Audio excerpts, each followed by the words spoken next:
próprio mudar o seu coração. Não pode por si próprio consagrar a Deus as suas afeições, mas pode decidir servi-lo. Pode dar-lhe a sua vontade. Ele então operará em você o querer e efetuar pela sua graça.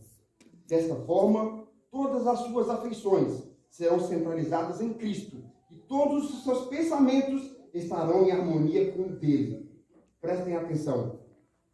É louvável desejar ser bom e querer obter a santidade. Essas virtudes, porém, de nada servirão se ficarem apenas no desejo. Muitos se perderão enquanto aguardam ser cristãos e esperam ser santos. Estes não fazem a decisão de agora serem de Cristo. Estes não escolhem agora ser santos. Através da correta ação da vontade, pode operar-se em sua vida uma mudança completa. Entregando-se a Cristo, você se unirá ao poder que está acima de todos os demais e receberá forças do céu para permanecer firme. E pela constante entrega a Deus, será habilitado a viver uma nova vida, uma vida de fé. Amém. Caminho a Cristo, capítulo Consagração, página 45, página 48. Essas palavras são muito solenes. É louvável desejar ser santo, é louvável desejar ser bom. Mas, infelizmente, muitos cristãos se perderão enquanto aguardam ser santos e esperam ser de Cristo. Lembre-se das palavras de Cristo em 1 Coríntios 15, 34. Tornai-vos a sobriedade, buscai a santidade. Digo isso para a vossa vergonha, porque muitos ainda não conhecem a Deus. Há muitas pessoas que dizem que pecarão até Jesus voltar. Que essas palavras não estejam na boca de ninguém aqui dentro dessa igreja. Porque nós precisamos da santidade para ver o nosso Senhor. Não se esqueça que Deus não deu santo, e apenas seres santos estarão ao seu redor. Lembre-se da palavra de Jesus, quando ele disse, em João 8,14, mais tarde Jesus o encontrou no templo e disse-lhe, veja que estás curado, vá, não peques mais, para que não te suceda algo pior. Lembre-se das palavras para a mulher que foi pega no adultério, em João 8,11. Eu também não te condeno, vás e não peques mais. Jesus disse para uma mulher, disse para um homem. Deixe as palavras de Jesus falar no seu coração esta manhã, pois as palavras de Jesus são eternas. Deixe as palavras de Cristo tocarem no seu coração. Não peques mais, para que não te suceda algo pior. Sermão desta manhã, nós concluiremos uma série de estudos. Quem esteve aqui durante a nossa vigília vai lembrar-se que nós estudamos sobre o assunto da porta da graça, o fechamento da porta da graça. No meu último sermão, nós tivemos a oportunidade de conversar sobre o julgamento e o juízo divino, nas suas 3 fases. E hoje nós concluiremos com o assunto da volta de Jesus. O título do sermão é Negócios Inacabados. Antes, porém, como meu hábito, meu costume, eu gostaria de pedir aos meus amados irmãos da Igreja de Filadélfia os 3 favores. Favores esses que, a este ponto, vocês já devem estar familiarizados. Favor número 1, eu peço aos meus amados irmãos que, por favor, façam o seu melhor para manter a reverência na casa de Deus. Se possível, desligue o telefone ou coloque no modo avião silencioso, se você não for utilizá-lo como aplicativo para ler a Bíblia. Este favor está baseado na Bíblia, no livro de Hebreus, capítulo 12, no versículo 28. Devemos louvar a Deus, servir a Deus de modo agradável e com santo temor. Este pedido também está baseado no livro de Abacuque, capítulo 3, versículo 3. Diz, Deus vem do monte Temã, o santo vem do monte Parã. O céu se encobre com a sua glória e na terra todos os louvam. Louve a Deus com o seu silêncio, louve a Deus com a sua reverência. Pois quando nós entramos na casa de Deus e nós estamos em sinal de reverência, nós conhecemos a sua superioridade em relação a nós. Favor número 2, e este eu julgo ser o mais importante, por favor, ore por mim no decorrer do sermão. Na verdade, nós devemos orar para todos os pregadores que sobem aqui no púlpito. Vocês lembram, nós acabamos de cantar uma música do Shekinah? Você lembra que no dia do juízo, toda a nação israelita intercedia pelo sacerdote durante uma semana? Toda pessoa que vem aqui na frente, nós devemos interceder por todas as pessoas. Hoje, já à tarde, nós devemos começar a orar para o próximo pregador de próximo sábado. Por favor, ore por mim no decorrer do sermão. Ore para que Deus coloque as palavras dele na minha boca. Porque este é o meu compromisso nessa manhã. Pois as minhas palavras não têm poder nenhum. Ao passo que as palavras de Deus têm todo o poder. Este pedido também está baseado na Bíblia, no capítulo 1 de Jeremias, no versículo 9. Então o Senhor estendeu a sua mão e tocou a minha boca e disse: eis que hoje eu ponho as minhas palavras na tua boca. Pelejarão contra ti, mas não prevalecerão, pois eu sou o Senhor que te livra. Te constituirei como cidade de ferro e muro de bronze, pois eu sou o teu Deus. Ore para mim, para que Deus coloque as suas palavras na minha boca. Nós estamos estudando na lição o lindo livro de Gênesis. Vocês lembram, no capítulo 1, pela voz de Deus, tudo se formou. A palavra de Deus tem poder. Ore para que Deus coloque a sua palavra na minha boca. Por uma palavra, Lázaro ressuscitou. E ao som de uma palavra, de acordo com 1 Tessalonicenses 4,16, ao som de uma palavra, todos os mortos ressuscitarão, porquanto o próprio Senhor, dada a sua palavra de ordem, ouvida a voz do arcanjo e ressoada a trombeta de Deus, descerá dos céus, e os mortos em Cristo ressuscitarão. Uma palavra, irmãos. Muito poder. E eu acredito nas suas orações, na oração do justo. Ore por mim, dizendo: Senhor, coloque a sua palavra na boca deste homem. Por favor, número 3, eu peço que os irmãos pensem no decorrer do sermão. Pensem enquanto vocês escutam. Deus é um Deus de razão, um Deus de lógica, e Ele convida a todas as suas criaturas a raciocinar também. Por isso que o livro de Romanos, capítulo 12, 1, para que devemos oferecer a Deus o racional. Também, a Bíblia nos fala em Isaías 1, 18, nos fala que nós devemos vir e arrazoar com o Senhor. Mesmo que nossos pecados sejam grandes, mesmo que nossos pecados sejam muitos, eles se tornarão brancos como a lã. Arrazoemos. Então, para começarmos o nosso sermão, eu peço que os irmãos abram a nossa Bíblia no livro de Apocalipse, o último livro da Bíblia. E peço que os irmãos abram no último capítulo também, Apocalipse, capítulo 22. Nós leremos 3 versos desse capítulo do livro de Apocalipse.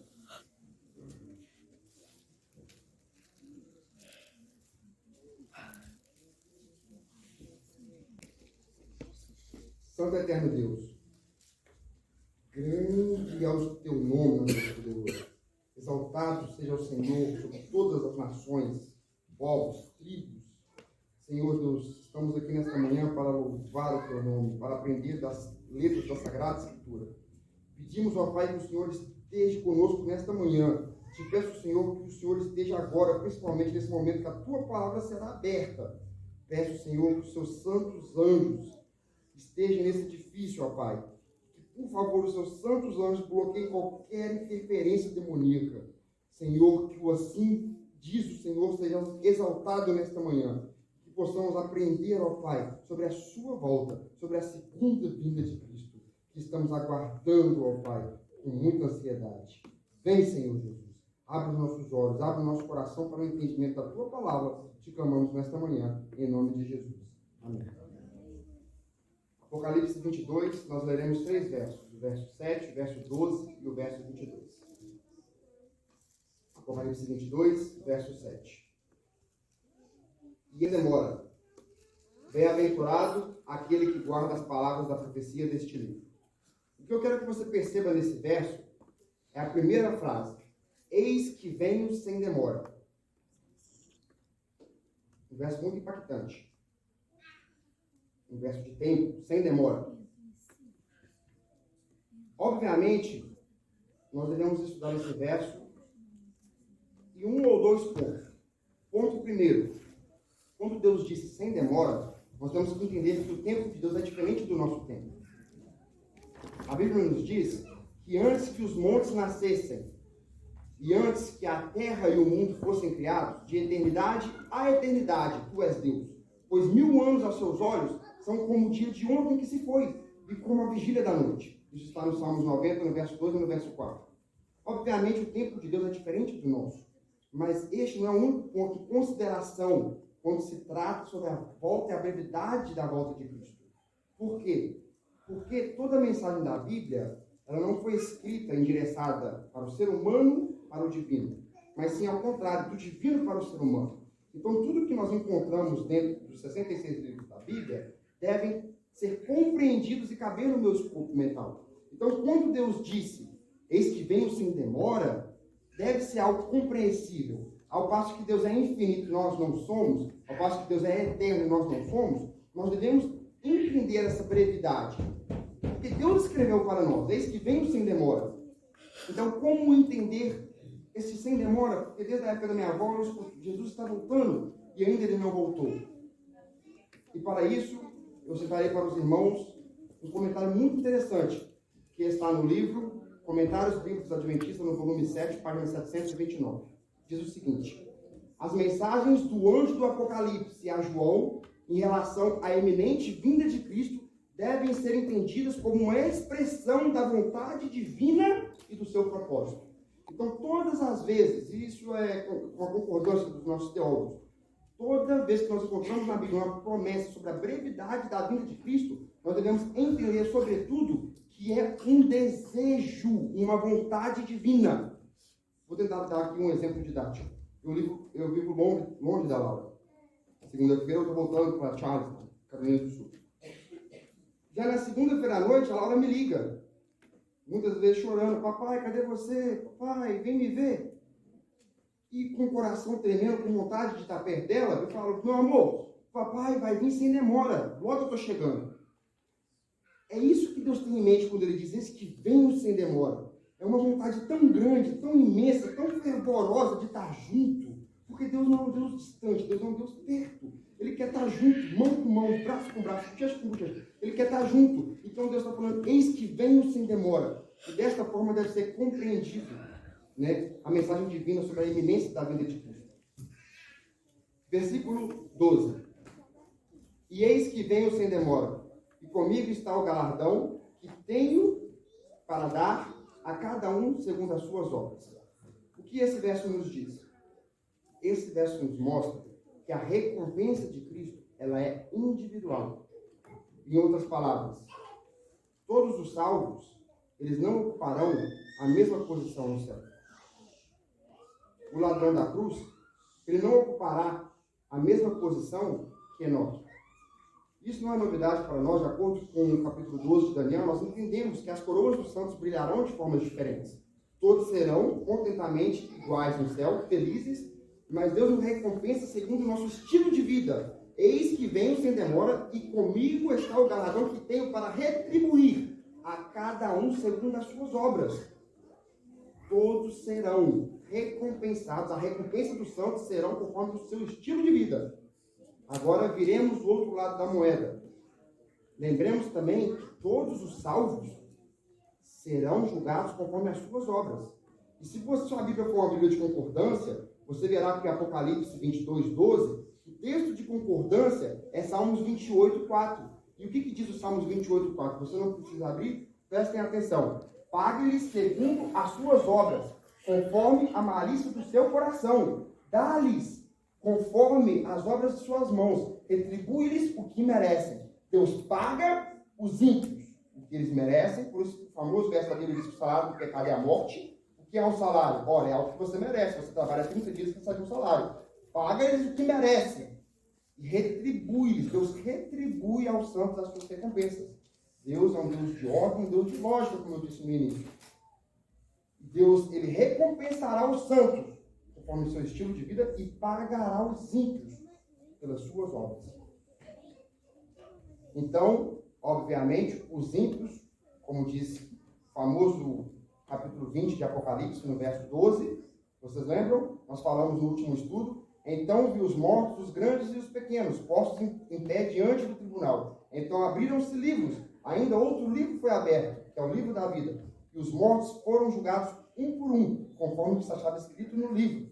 Um por um eles serão julgados, conforme as suas obras. O próximo verso fala sobre isso. Deu o mar os mortos que nele estavam, a morte e o além entregaram os mortos que nele haviam, e foram julgados um por um segundo as suas obras. Todos os ímpios serão julgados conforme as suas obras. Eu não estou dizendo que obra salva, de forma alguma. Obra, quer seja qualquer tipo de obra, nem que você tenha a santidade de Paulo. Isso não acrescentará um gregal no seu processo de salvação. Mas nós seremos julgados completamente pelas nossas obras. Porque a árvore era diferenciada pelo seu fruto. Último verso, então. Verso 20 de Apocalipse 22. Verso 20 diz o seguinte: aquele que dá testemunho dessas coisas diz: venho sem demora. Amém. Vem, Senhor Jesus. No verso 22, nós vemos aqui um diálogo. Dois diálogos, na verdade. Nós vemos um diálogo de Jesus com ele mesmo. Ele finaliza o livro de Apocalipse da forma que ele começou. Quando nós vemos em Apocalipse 1:1, fala que esta é a revelação de Jesus Cristo dada por Deus para os seus servos nos últimos dias. Então, aqui no final nós vemos aquele que dá testemunho dessas coisas, dar testemunho e mostrar a mesma coisa, o mesmo sinônimo no hebraico. Então, nós vemos um diálogo de Jesus. Ele ele termina da forma como ele começou, e nós vemos um diálogo de Jesus com João. Jesus, por 3 vezes, ele disse, no verso 7, eis que venho sem demora. Verso 12, e eis que venho sem demora. E no verso 20, certamente venho sem demora. Por 3 vezes ele fala, venho sem demora. E aqui João, ele grita um amém tão forte, que eu acho que se ele tivesse vivo aqui, tremeria a igreja. Amém, vem Senhor Jesus. Essas são as últimas palavras do apóstolo João. Vem Senhor Jesus. Pergunta.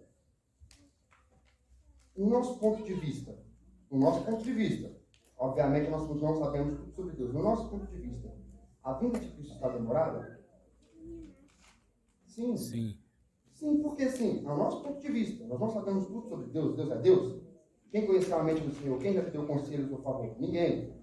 Mas sim, porque Deus, ele poderia ter voltado a qualquer momento depois da profecia de Daniel 8:14. A qualquer momento depois do dia 22 de qual mês? De outubro de qual ano? 1840. Qualquer dia ele poderia ter voltado. Qualquer dia. Por que ele ainda não voltou? Por que está demorando tanto a vinda do nosso Salvador? Por que o noivo ainda não veio recolher a sua amada noiva? Meus amados irmãos, Cristo, ele já era para ter voltado. Segundo o Espírito de profecia, que é o testemunho de Jesus, ele quase voltou. Nosso irmão White disse que ele quase voltou em algumas ocasiões. Ele esteve muito prestes a voltar em 1888. Mas, infelizmente, a igreja como um todo não aceitou por completo a mensagem da justificação pela fé. Mas Jesus ele está muito perto de voltar. Mas por que Cristo deve voltar? Essas são as perguntas que nós responderemos ao longo desse sermão. Eu falarei sobre 3 motivos, 3 razões pelas quais Cristo deve voltar. Veja que eu não falei que são as únicas razões. Falei 3 razões porque ele deve voltar. Razão número 1, abra sua Bíblia no livro de Gênesis. Gênesis 3. Por que Cristo precisa voltar? Por que Cristo vai voltar? Por que Cristo deve voltar? Né, Laurinho? Jesus vai voltar, não vai? Primeira razão para esmagar a cabeça satânica. Gênesis. Vamos ler capítulo 3 versos também. Verso 1, verso 10 e verso 15. Aliás, antes de lermos o verso 1, eu gostaria de ler para os irmãos Gênesis 2, 25. O último versículo do capítulo 2. Ora, um e outro, o homem e a mulher, estavam nus e não se envergonhavam.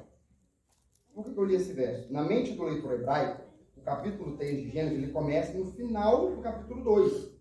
Eu vou explicar para os irmãos por quê. Eu só quero que fique gravado na mente dos irmãos aí a palavra nu. Não como o nu de mineiro, nu, mas sim o nu do estado de nudez. Sem roupa.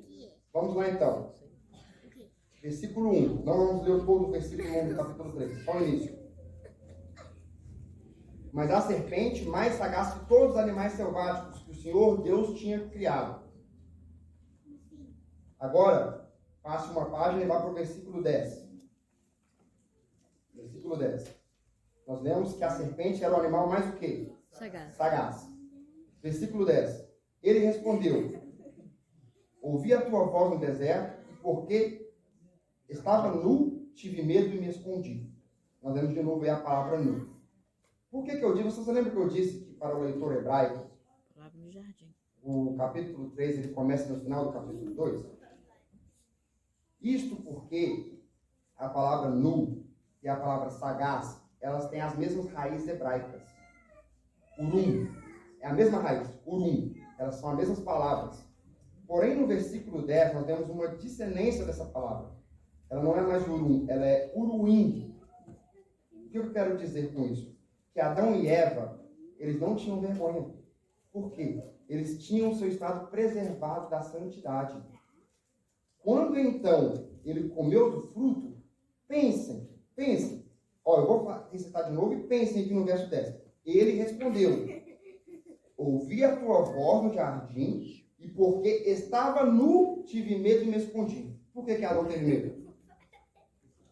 Porque estava nu. E porque estava nu, tive medo e me escondi. Adão, quando ele pecou, quando ele desobedeceu e comeu do fruto proibido, ele se tornou conhecedor do mal. E ser conhecedor, na mensagem hebraica, ela significa muito mais do que apenas conhecer. Significa internalizar. Adão, quando ele pecou, quando ele comeu do fruto, ele conheceu, ele internalizou o mal. Ele se tornou semelhante à serpente. Isso é profundo. Ele se tornou semelhante à serpente quando ele comeu do fruto proibido. Cristo deve voltar para desfazer toda essa inclinação que nós temos para o mal, para restaurar o desígnio divino, que era um mundo santo com pessoas santas. Por isso que foi necessário a primeira promessa divina, no versículo 15, muito conhecido, que fala: porém inimizade entre ti e a mulher. Nós leremos todo esse verso, mas eu quero fazer um comentário sobre essa primeira frase. Preste bastante atenção. Porém inimizade entre ti e a mulher. Deus, ele teve que colocar essa inimizade entre nós e Satanás, porque o ser humano ele não quer inimizade contra Satanás. O ser humano ele coopera com as coisas de Satanás.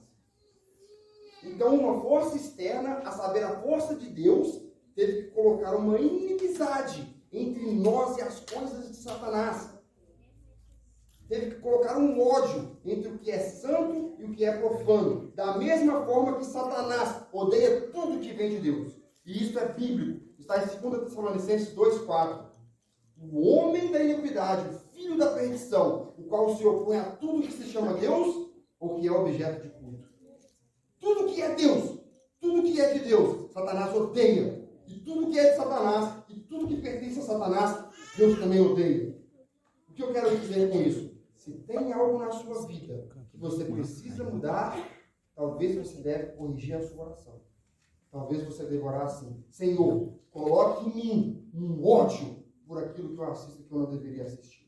Senhor, coloque em mim um ódio por esse pecado que eu continuo pecando que eu não deveria mais pecar. Se tem alguma coisa na sua vida que te incomoda na sua jornada espiritual, ore a Deus dizendo: Senhor, faça que eu tenha um ódio pelo cigarro. Faça que eu tenha um ódio pela pornografia. Faça que eu tenha um ódio pela mentira. A primeira promessa divina: eu porei inimizade entre ti e a serpente. Vamos ler o restante do verso. Porém inimizade entre ti e a mulher, entre a tua descendência e o seu descendente. Este te ferirá a cabeça e tu lhe ferirás o calcanhar. Aqui nós vemos a primeira promessa divina, a primeira menção, a primeira dica, a primeira sugestão do Evangelho, dessa luta cósmica entre o bem e o mal, entre o santo e o profano, entre Cristo e Satanás. A primeira menção dessa vasta luta que estava começando. E aqui nós vemos que a cabeça de Satanás seria ferida e que o calcanhar de Cristo seria também ferido. Pergunta: quando o calcanhar de Cristo foi ferido? Na cruz. No Calvário. A cabeça de Satanás já foi ferida? Não. Algumas divergências. Vamos lá. A cabeça de Satanás foi ferida no Calvário? Sim. Satanás morreu no Calvário? Não. Não. Cristo morreu no Calvário? Sim. Sim. Satanás foi ferido no Calvário?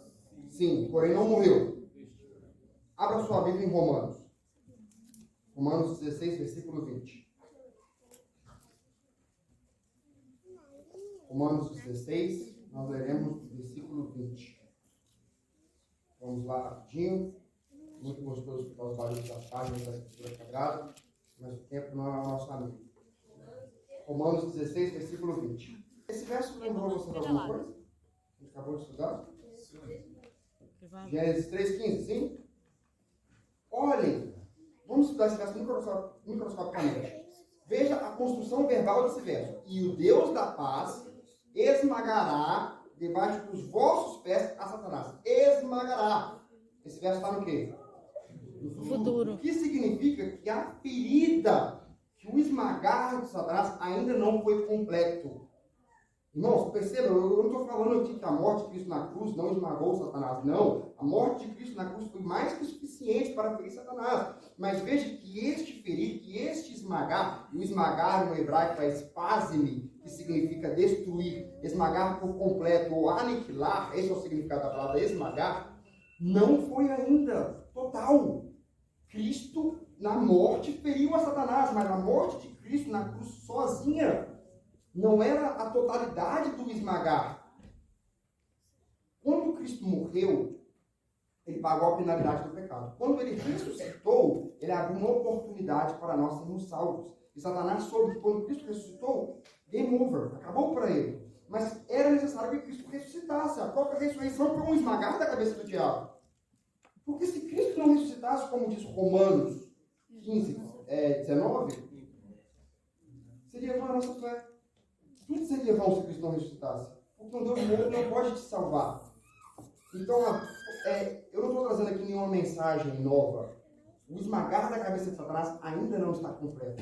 Todo o escopo do plano da salvação só será completo quando Satanás for morto. Todo mal. Deixa eu explicar isso melhor. Durante o milênio, o plano da salvação ainda não estava completo. Mesmo no milênio. Porque Satanás ainda estará vivo.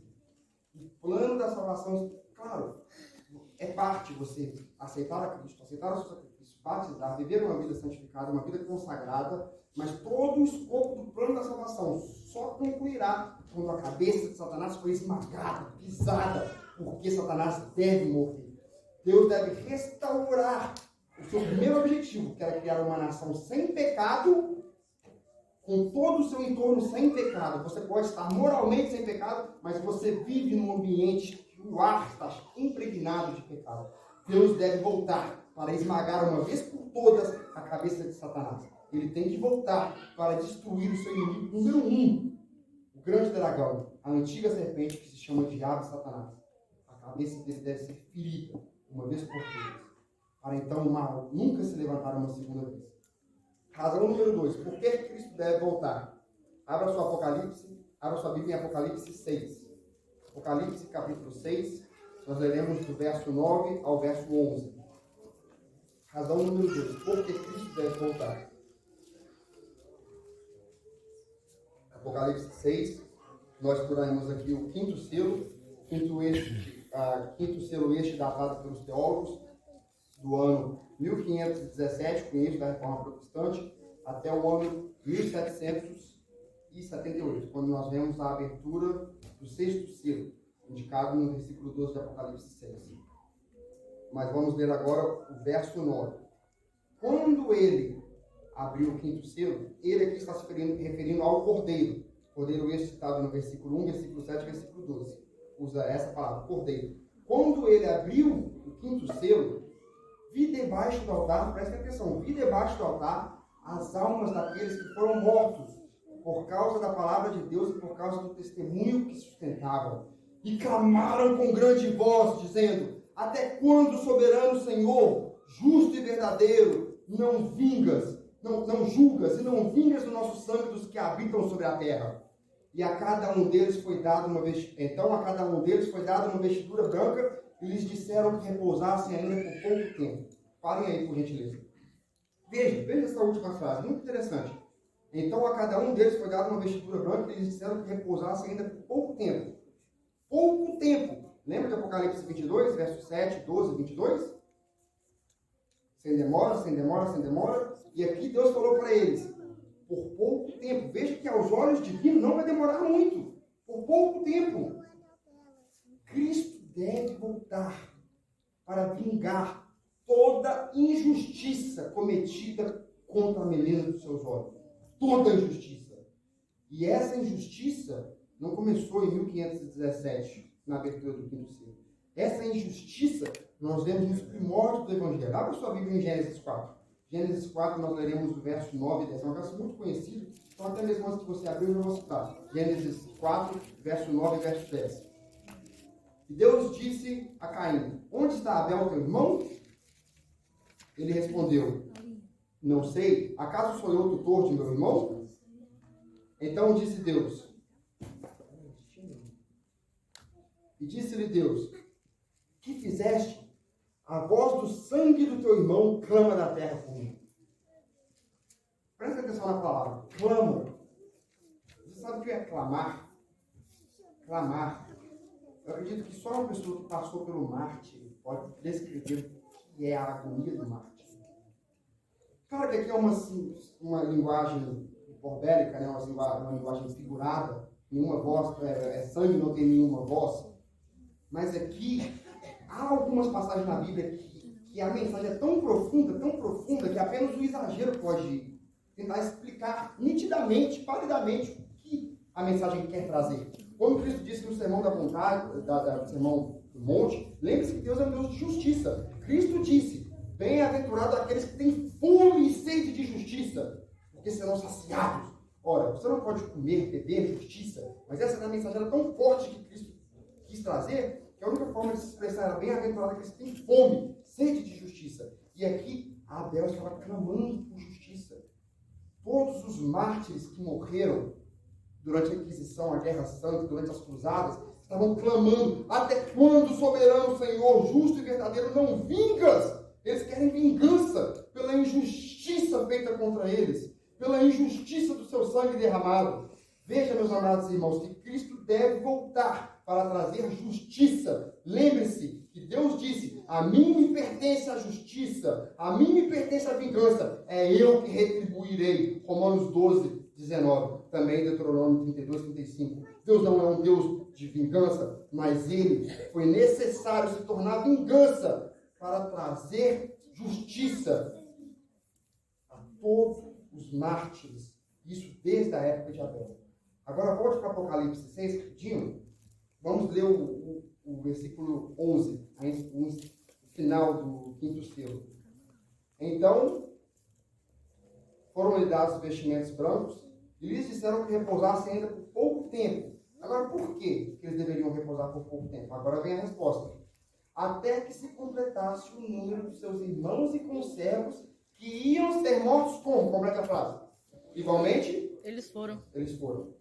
Por que eles deveriam repousar mais um pouco? Deus está dizendo que para eles: espera, só mais um pouquinho, né, Felipe?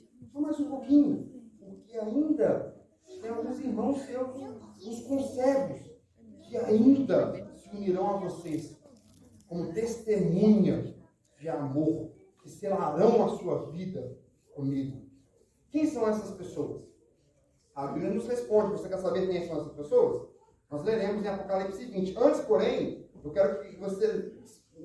Porque se você não entender isso, nem adianta abrir a Bíblia em Apocalipse 20. Nós devemos entender a característica desse grupo, desses mártires. E as características são descritas no versículo 9.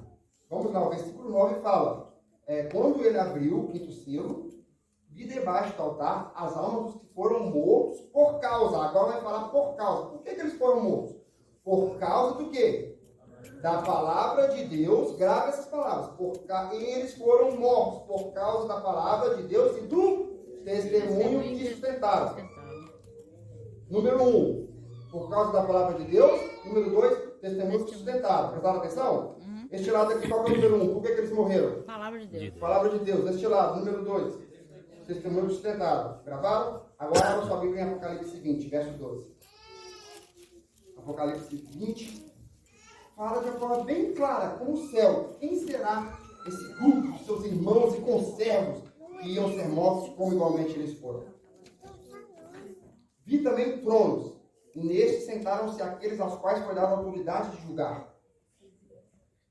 Vi ainda as almas dos decapitados. Veja aí, um outro grupo de mártires. Vi as almas dos decapitados por causa do testemunho de Jesus. Ora, o testemunho de Jesus é o testemunho que eles sustentavam. Por que usou simplesmente a palavra sustentavam? Porque no nosso tempo não tem ainda uma opressão religiosa. Mas no tempo da Inquisição, estimava-se que 40 mil pessoas morriam por dia. Você tem noção disso? 40 mil pessoas durante as guerras santas, as cruzadas e a Inquisição espanhola.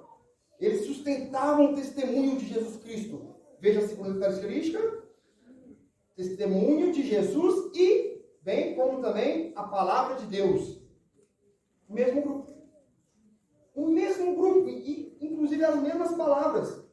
Vi também tronos e neles assentaram-se aqueles aos quais foi dada a autoridade de julgar. Vi ainda as almas decapitados por causa da palavra, do testemunho de Jesus, bem como por causa da palavra de Deus. Agora, é o mesmo grupo, uma mesma característica, mas tempos diferentes. Por que eu falo tempos diferentes? Continue a leitura do verso, do texto. Tantos quantos não que adoraram a besta, nem tampouco a sua imagem. E não receberam a marca na fronte, na mão, e viveram e reinaram com Cristo por quanto tempo? Durante 1000 anos. 1000 anos. Agora, pergunta. A imagem da besta, ela já existe? Uhum. Outra pergunta, talvez mais fácil. Alguém já tem a marca da besta? Alguém agora já tem a marca da besta? Não. Porque nós entendemos a marca da besta ser um domingo espúrio, que será criado numa forma de um decreto dominical, trazendo uma observância do dia de domingo como sendo o sábado do Senhor. E então sairá uma lei que diferenciará as pessoas de Apocalipse 14 e 12 das pessoas que não têm o temor do Senhor. Aqui está a perseverança dos santos, que guardam os mandamentos e têm a fé em Cristo Jesus. Então, enquanto não existe ainda a imagem da besta e a sua marca, nós não sabemos quem fará parte desse grupo. Mas fato é que haverá um grupo que ainda completará o grupo do quinto selo de Apocalipse 6. Esses que morrerão por amor de Cristo e testemunho de Jesus. E meus amados e queridos irmãos, eu não quero entrar nos méritos da profecia e do selo. Eu falei isso no meu primeiro sermão, na Porta da Graça. Mas o que eu quero dizer, a mensagem por trás disso tudo, é que um dos motivos mais fortes que Cristo quer voltar tanto, irmãos, nós não temos uma noção pálida de tanta injustiça que já foi feita no nosso mundo. Cristo precisa voltar para uma vez por todas destruir a Satanás, para lançá-lo no fogo de chamas, onde está a besta e também o falso profeta. Apocalipse 22, 10. Deus precisa voltar para destruir as legiões de anjos estes que não se converteram, antes abandonaram o seu próprio domicílio.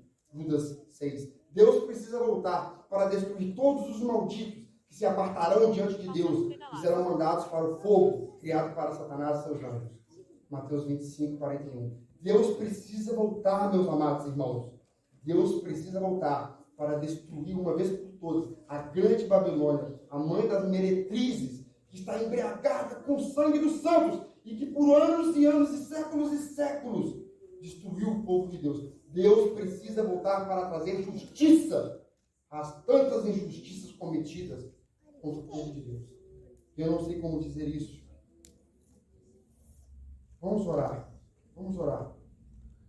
Santo Eterno Deus, coloque as tuas palavras na minha boca, Pai, para que todas as pessoas compreendam o que eu quero dizer. O assim diz o Senhor, que ninguém se ofenda, que nenhuma pessoa que está me escutando online se ofenda também, mas que essas pessoas sejam convertidas pelo assim diz o Senhor. Amém. Coloque as tuas palavras na minha boca, eu te clamo. Vive em mim e fale por mim nesta manhã, em nome de Jesus. Amém. Amém. Cristo precisa voltar para destruir uma vez por todas uma instituição religiosa, a saber, Roma, que por anos e anos destruiu os santos do Altíssimo. Cristo precisa voltar para destruir o pequeno chifre de Daniel 7, 21 e 25.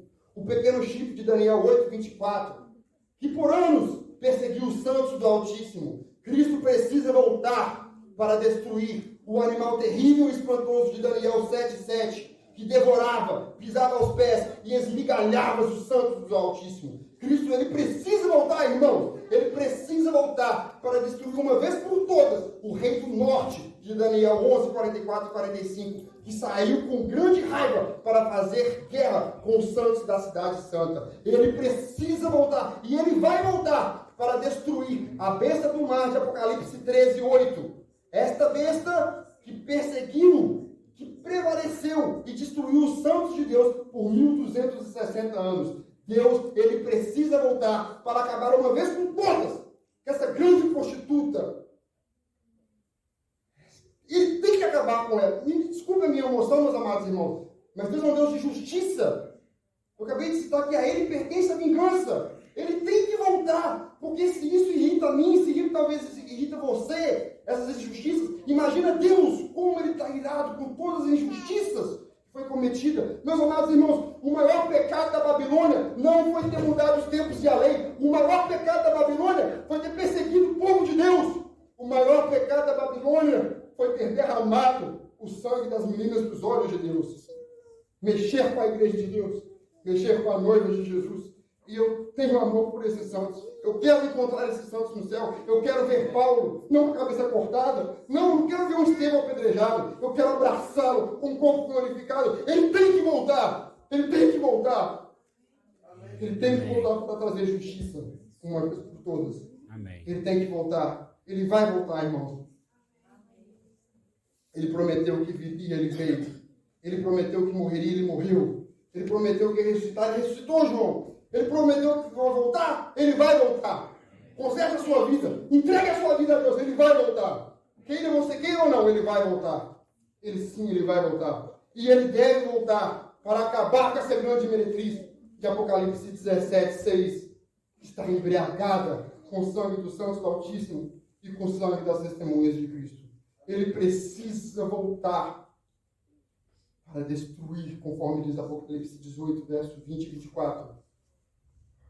Exultai aos céus, exultai também vós, santos, profetas e apóstolos, porque Deus julgou sobre vós a grande meretriz, e nela se achou o sangue dos profetas, dos santos e dos apóstolos que viveram sobre a terra. Aleluia! O poder, a glória e a honra é dada ao nosso Deus, porquanto verdadeiro e justo são os seus mandamentos, pois ele vingou o sangue da mão da grande meretriz, corrompeu a terra com a sua prostituição. Uma segunda vez clamaram, aleluia!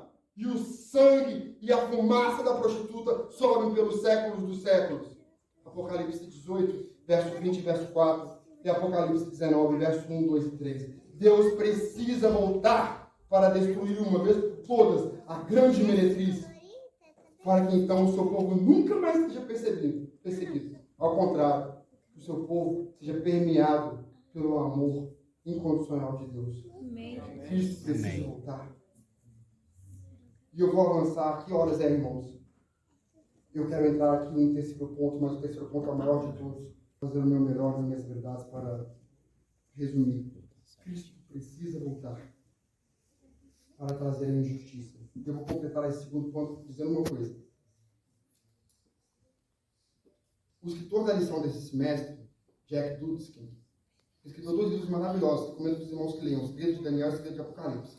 No seu livro O Segredo de Daniel, na página 177, ele diz as seguintes palavras. Muitos cristãos têm passado com aversão por cima do livro do Apocalipse, por se tratar do livro que trabalha a justiça divina no seu último estado, punitivo. O grande reformador Martim Lutero descanonizou o livro do Apocalipse por esse motivo. Segundo ele, o Deus de justiça e de ira que transforma o vinho em sangue não pode ser o mesmo Deus de amor apresentado nos evangelhos de Mateus, Marcos, Lucas e João. Porém, o que o grande reformador falhou em entender que amor não opera sem justiça. Amor sem justiça é semelhante a um altruísta que nunca experimentou o sofrimento da injustiça ou a amargura da dor. E assim ele termina sua linha de raciocínio. Amor sem justiça não é amor verdadeiro. Cristo precisa voltar, porque o seu amor, ele é um amor completo, ele é um amor entendido. Por isso que a sua justiça é perfeita, por isso que nós entendemos as palavras pesadas de Apocalipse. Eu acabei de falar muitas palavras pesadas. Mas, meus amados irmãos, esse é um paradoxo muito interessante. As palavras de Apocalipse não procuram casamento no povo de Deus. Ao contrário, essas são as palavras que, se nós estudarmos, são as palavras que mais devem trazer paz para nós. Que Deus, para salvar o seu povo, Ele vai lutar contra o seu inimigo número 1.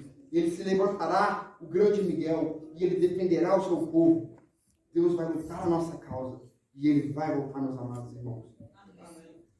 Motivo número 3. Abra sua Bíblia em Gênesis. Gênesis. Volte para Gênesis. Vamos falar um pouco sobre Abraão. Gênesis 12, versículo 1, 2 e 3.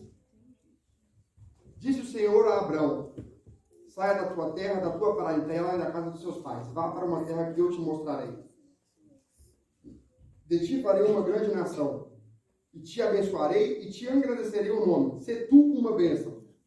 Olha essas palavras, queridos. Sê tu uma bênção. Com todo respeito, meus irmãos, Deus não te deu vida para o seu bel prazer. A sua vida é para a glória de Cristo. Sê tu uma bênção. Se você não está sendo uma bênção, veja a sua vida. Sê tu uma bênção. Abençoarei os que te abençoarem e amaldiçoarei os que te amaldiçoarem. Em ti serão benditas todas as famílias da terra. Versículo 7. Esse é um versículo muito interessante. Apareceu o Senhor a Abraão e disse-lhe: darei à tua descendência esta terra. Ali, Abraão edificou um altar ao Senhor que lhe apareceu. Veja, Deus disse para Abraão que aqui: a tua descendência darei essa terra. Mas, logicamente, Abraão estava incluso nessa promessa. Você verá isso no capítulo seguinte. Gênesis 14. Vamos lá, Gênesis 13, desculpa, o versículo seguinte. Gênesis 13, versículo 14. Teve uma dissensão entre Ló e Abraão. Ele saiu da sua parentela, da sua terra, né? E Abraão disse para Ló: não haja contenda entre mim e ti, meus pastores e os seus pastores. Acaso não está diante de ti toda a terra? Peço-te, aparte de mim. Se fores para a esquerda, irei para a direita. Se fores para a direita, irei para a esquerda. Eles se separaram. Então, logo depois da separação de Abraão e Ló, Deus, logo depois da separação, Deus faz uma promessa de novo para Abraão. Veja essa promessa. Versículo 14 do capítulo 13. Disse o Senhor a Abraão, depois que Ló se separou dele: levanta os olhos e olha desde onde estás, para o norte, para o sul, para o ocidente e para o oriente. Porque toda esta terra eu te darei, a ti e à tua descendência. Por quanto tempo? Para sempre. Farei a tua descendência como o pó da terra, de forma que, se puderem contar o pó da terra, também se contará a tua descendência. Veja o próximo verso. Levanta-te, o quê? Percorre essa terra pelo seu comprimento e a sua largura, porque eu a darei. Ele estava incluso nessa promessa. Deus prometeu a Abraão uma terra. E se você for abrir a sua Bíblia no capítulo 15, e o versículo 1, fala justamente o seguinte: depois desses acontecimentos, apareceu o Senhor a Abraão numa visão e disse: não temas, eu sou teu escudo e o seu galardão será sobremodo grande. Então levou-o para fora e disse-lhe: olhe para os céus e conte as estrelas, se é que o pode. E assim será a sua posteridade. Abraão creu no Senhor e isso lhe foi imputado para a justiça. E aí o verso 7, o verso mais bonito de Gênesis, na minha opinião, o verso 7, capítulo 15. Então disse-lhe o Senhor: eu sou Deus que te tirou de Ur dos Caldeus para dar-te por herança esta terra. 3 vezes nós lemos aqui: dar-te esta terra, dar-te esta terra, dar-te esta terra. Agora abra sua Bíblia em Hebreus 11. E nós encaminhamos para o final do sermão. Hebreus 11, nós veremos essa terra que Deus prometeu dar para Abraão. Será que ele recebeu essa terra? Eu pulei algumas partes de Gênesis aqui. E nós vamos encaminhar para a nossa conclusão. Desculpa, eu estou até correndo por tempo, às vezes como algumas palavras, mas eu estou chegando à conclusão do sermão. Hebreus 11, versículo 9 ao versículo 11. Hebreus 11, nós leremos do versículo 11. Desculpe, versículo 8 em diante. Versículo 8 em diante. Pela fé, Abraão, quando chamado, obedeceu, a fim de ir para um lugar que devia receber por herança, e partiu sem saber onde ia. Pela fé, peregrinou na terra da promessa, como em terra alheia, habitando em tendas com Isaac e Jacó, herdeiros com ele da mesma promessa. Porque aguardava uma cidade que tem fundamentos, da qual Deus é o arquiteto e o edificador. Estude microscopicamente o versículo 9. Permite-me comentar sobre o versículo 9 novamente. Presta atenção, bastante atenção. Pela fé, peregrinou aonde? Na terra da promessa, como em quê? Como em terra alheia. O que é uma terra alheia? O que é peregrinar? Ele não pertencia. Aquela promessa foi isso aqui, ó, comparado com a grande promessa de Deus. Qual foi a promessa para Abraão? Veja o versículo 13. Todos esses morreram na fé. Todos. Abraão, Isaac, Jacó, Rebeca, Sara, Raquel, todos esses morreram na fé, sem ter obtido as promessas. Vendo-as, porém de longe, e saudando-as, e confessando que eram o quê? Termina o verso. Estrangeiros e peregrinos sobre esta terra. Todos esses morreram sem ter obtido a promessa. Cristo precisa voltar para cumprir a sua promessa ao nosso pai Abraão, que daria para ele uma terra. E onde é essa terra? Nós lemos no verso 11. Uma cidade que tem fundamentos, do qual Deus é o arquiteto, no qual Deus é o edificador. E se você não acredita em mim, não precisa abrir a sua Bíblia, mas depois chega em casa e veja. Romanos 4,13. Não foi por intermédio da lei que Abraão, a sua descendência, coube a promessa de ser herdeiros do mundo. Do mundo. Quando Deus disse para Abraão, esta terra, quando Deus disse para Abraão, olhe para o norte, caminhe para o norte, para o sul, para o oriente, para o ocidente, porque toda essa terra eu te darei. Quando ele disse, levanta-te, percorre na sua distância e no seu comprimento, Deus não estava significando aquela terra simplesmente não, irmão. Deus estava significando o mundo. O mundo. E Deus precisa voltar. Mas antes dele voltar, o que ele precisa fazer? Por que ele não entregou essa terra do jeito que ele estava para Abraão? Porque essa terra está danificada pelo pecado. Se você é dono do apartamento, o que você vai fazer antes de entregar o apartamento para uma pessoa? Você vai limpar, vai reformar, vai tampar os buracos. Deus precisa expulsar o príncipe desse mundo. João 12:31. Pois é chegado o momento do juízo do mundo e o seu príncipe será expulso. 1 Coríntios 4:4. Ao qual o Deus desse século cegou os incrédulos para que a glória do Evangelho de Cristo não seja permeada por eles. Satanás precisa ser expulso para então ele entregar essa terra para Abraão. Cristo vai voltar. E meu apelo para você nesta manhã, meus amados irmãos, é que você consagre a sua vida. Nós estudamos aqui apenas 3 motivos. Os motivos são inúmeros. Se um a um fosse apontado, não caberiam nos livros, os números de motivos que Cristo deveria voltar. Porque a volta dele é individual. E cada pessoa tem um motivo diferente pela vinda de Cristo. Mas fato é que ele vai voltar. E Cristo disse o seguinte: não, fale comigo, não se turbe o vosso coração. Crede em Deus, crede também em mim. Na casa de meu pai há muitas moradas. Se assim não fosse, eu não teria dito. Pois vou preparar-vos o lugar. E quando eu for e preparar-vos o lugar, eu voltarei e vos buscarei para mim mesmo. Estejais vós também. Isso não é lindo? Cristo, ele tem um desejo muito mais grande de estar conosco do que nós estamos com ele. O desejo dele é muito grande. Ele quer voltar. O que esse verso 2 de João 14 nos diz imediatamente?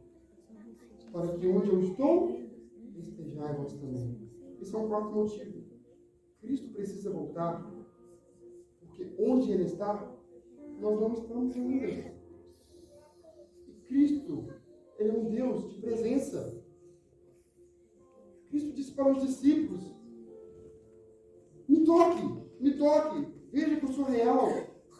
Ele é um Deus de presença. Ele é um Deus que ele quer estar junto. O que ele mais quer, o que ele mais anseia é um encontro com a sua noiva. E eu vou terminar o meu sermão dizendo para os irmãos, 2 minutos, eu sei que o tempo está avançado, vocês nos permitem 2 minutos? 2 minutos. Com 2 minutos, eu vou terminar falando por que Deus ainda não voltou. E eu oro ao Espírito Santo que ele toque o seu coração para que você se prepare ao eu apresentar nesta manhã o motivo por que ele ainda não voltou. Sabe por que Cristo ainda não voltou? Eis que vi 4 anjos que tinham uma obra a fazer sobre a terra e estavam em vias de cumpri-las. Jesus, ele estava vestido com seus trajes sacerdotais na inferioridade das suas vestes, estava uma romã e uma campainha. Uma romã e uma campainha. Ele olhou com os olhos misericordiosos para o remanescente de Deus. Levantou então as mãos aos pais e com voz de profunda compaixão clamou: Pai, meu sangue, Pai, meu sangue, meu sangue. Vi então que da parte de Deus saiu uma grande glória resplandecente e derramou-se ao redor de Jesus. Vi a seguir um anjo com uma ordem da parte de Cristo, voando celeremente aos 4 anjos que tinham uma obra a fazer sobre a terra. E balançando para cima e para baixo algo que tinha na mão, clamava com uma grande voz: Segurai! Segurai! Segurai! Para que os servos de Deus sejam selados com o selo do Deus vivo na fronte. Perguntei ao meu anjo assistente qual que foi o sentido daquilo que eu ouvia e o que os 4 anjos estavam em vias de cumprir. Esse é o motivo, meus irmãos, porque Cristo não voltou. Ele me disse que era Deus quem restringia os poderes. Ele me disse que ele incumbira todos os seus anjos a tudo quanto se relacionava à terra. Disse-me ainda que os 4 anjos tinham o poder da parte de Deus para reter os 4 ventos e que já estavam prestes a soltá-los, quando, porém, se lhes afrouxavam a mão e os ventos estavam prestes a ser sopros. Os olhos misericordiosos de Jesus contemplavam o remanescente de Deus, que ainda não estavam selados. E levantando as suas mãos ao Pai, alegou ter derramado seu sangue por eles, dizendo: Meu Pai, meu sangue, meu sangue, meu sangue, Pai.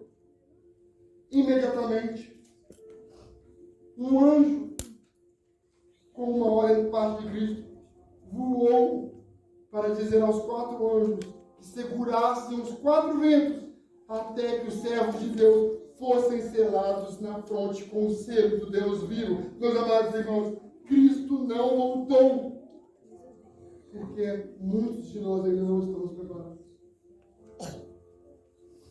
Cristo não voltou porque Ele quer que todos estejamos salvos.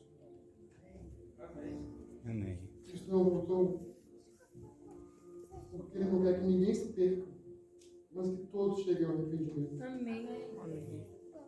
E meu apelo para você nessa manhã é que você entregue sua vida a Cristo. Entregue como nunca antes. Porque muitos ainda são sonolentos, obtusos, sem entender o tempo que vivemos. O tempo que vivemos não é tempo de oba-oba, não é tempo de bababá, de mimimi.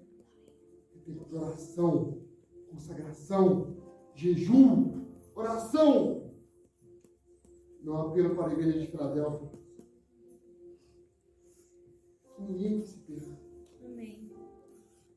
As palavras mais duras que cairão no ouvido mortal são as seguintes: apartai-vos de mim, malditos, para o fogo eterno preparado para o diabo e seus anjos. Minha oração aqui, nenhuma pessoa aqui escuta essas palavras, mas sim todos nós escutemos: benditos dos meus pais, e tomai posse do reino que vos está preparado desde a fundação. Amém. Amém. Deus abençoe a sua vida. Deus abençoe a sua vida. Eterno Pai, sabemos, Senhor, que breve está a sua vinda.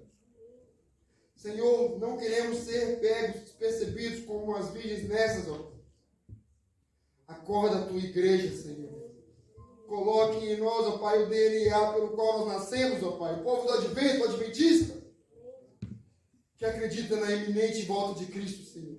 Amém. A Bíblia nos diz em 2 Timóteo 4,8: tenho por certo que a coroa da justiça me está reservada, pela qual o Deus reto, Senhor, o meu juiz, me dará naquele dia, não somente a mim, mas a todos quantos amam a sua vida. Cristo somente voltará para todos quantos amam a sua vida, Pai. Se há alguma pessoa aqui nesta manhã que perdeu o amor pela vida de Cristo, eu clamo pelo nome de Cristo. Coloque nessa pessoa um amor novamente, ó Pai. Acenda